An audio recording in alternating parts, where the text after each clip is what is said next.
pleasure of speaking with August Maturo, the actor for Joshua in the new movie Shepherd, the Story of a Jewish Dog, and also Lynn Roth, who is the director, writer, and co-producer of the same film. And how are you two doing today? I'm doing great. Pretty good, pretty good. Well, that's great to hear. And so to start off, Lynn, you have like the triple threat on this movie: screenwriter, director, and also producer. Out of these jobs, which would you say was like your favorite, and which one was the hardest? Well, I think all three of them were hard. Producing is really hard because you have to find out where you're filming, you have to raise the money, you have to do all that kind of stuff. Writing is hard because it's like quarantine. You know, you have to quarantine yourself. You have to lock yourself in a room and write a screenplay by yourself if you're writing a dramatic screenplay. And directing is you have to be alert and organizing everything before the shoot, on the set, afterwards with the editing and everything. But my favorite is directing. Of the three, my favorite is definitely directing. Yeah, no, I agree with you there, because I'm actually in a film class, and so I had to write a film and like make it in quarantine. That was not easy. But I mean, hey, it was a nice look into what it's like, since that's something I do plan to go into. Good. And what was your favorite part? Probably actually like shooting the film, because it like a lot of stuff kind of just came up like on the spot. Like we just improvised a lot of it, and I think it actually turned out really well. Good. August, so you're in a very interesting position here, because you are the main character, well, aside from the dog, of course, but you're the main human character in this film, and it's a very challenging film. So what unique challenges cropped up with a role like this? I had to do an accent. I had to learn like how to speak in like a German accent kind of. And we had someone on the set who would teach me, and also I had to go in a really cold lake, and it was for the very end of the movie, and it was in the middle of November, and we had a wetsuit and everything, but it was really cold. So that was another thing. Also, I've never worked with a dog before on anything, so it was really cool to work with a dog, and I actually didn't have a dog before the movie. So oh wow. Yeah, so my mom was a little concerned, and she was like looking up dogs to get online, so I could like practice with a dog, and my cousins literally show up at the door with a purebred German Shepherd at the door. Yeah, and they're like, "Oh, yeah, we can't keep her. So you guys are the first people we were thinking, and yeah, do you guys want the dog?" And my mom was like, "Yes, we want the dog." Wow, talk about a coincidence. That's just like perfect. Yeah. So you have this dog now, and it's ironically a German Shepherd. Her name is Sailor. Her name's Sailor. She's right here. Hey, Sailor. Aw. She's sleeping. Yeah, I have a dog too, so I'm just like, that was one of the reasons I was kind of like interested in this movie, because I am myself, I'm a dog person.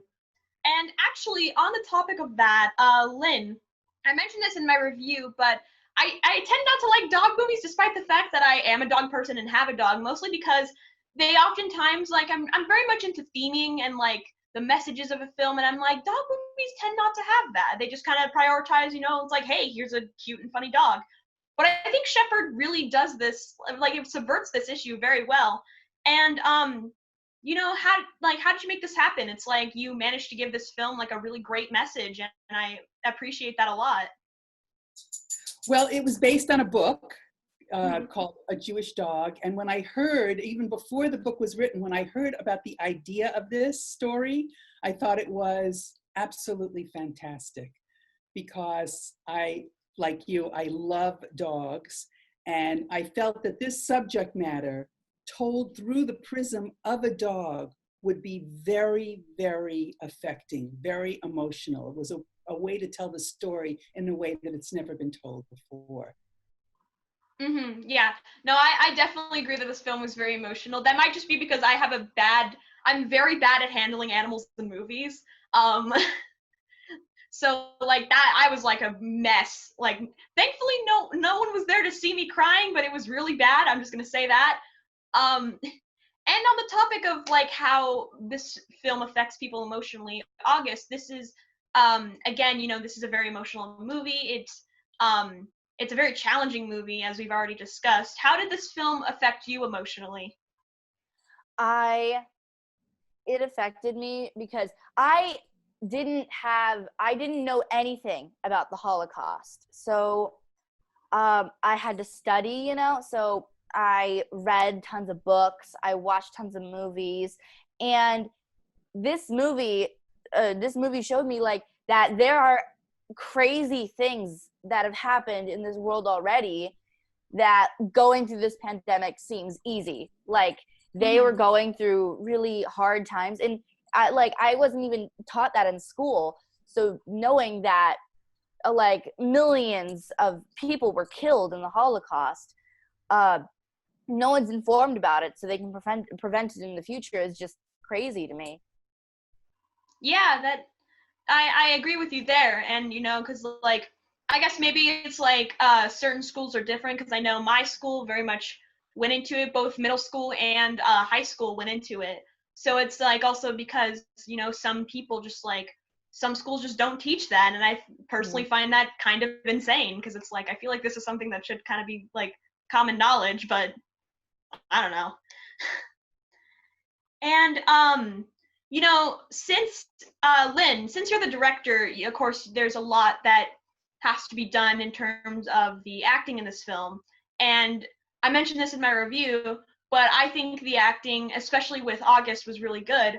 And so, can you maybe walk us through like how you came across him, and like how you decided that he would be perfect for the role?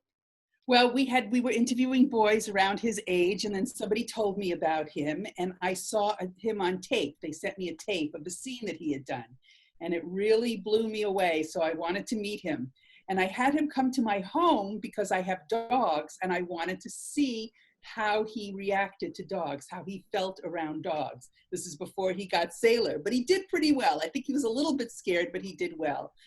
But there was an intelligence and a sensitivity in Augie that I could see, and I knew that this role demanded it. It had to be a person who could go deeper and be able to do the things that were required of him in this movie, and he came through.